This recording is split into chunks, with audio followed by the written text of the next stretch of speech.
নরসিংদী জেলা মডেল প্রেসক্লাবের দোয়া ও ইফতার মাহফিল অনুষ্ঠিত।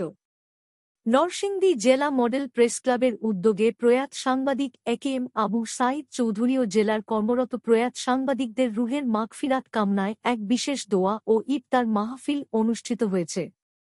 ইফতার মাহফিলের 100 অতিথির উপস্থিতি, সুশৃঙ্খল ও সফল আয়োজন, সাংবাদিক, রাজনৈতিক ও ব্যবসায়িক ব্যক্তিবর্গের অংশগ্রহণ, সভাপতি আকিকুল ইসলাম স্বপন, সিনিয়র সহসভাপতি মোর্শেদ, সাধারণ সম্পাদক রাচিফুল ইসলাম মিশু, যুগ্ম সাধারণ সম্পাদক আরিফুর রহমান, মোহাম্মদ সোহাগ মিয়া, সহকোষাধ্যক্ষ কাউসার মিয়া, দপ্তর সম্পাদক জামান মিয়া, ক্রীড়া সম্পাদক খোরশেদ আলম সেলিম, কার্যকরী সদস্য সাখাওয়াত হোসেন প্রধান, আলী হোসেন, এড.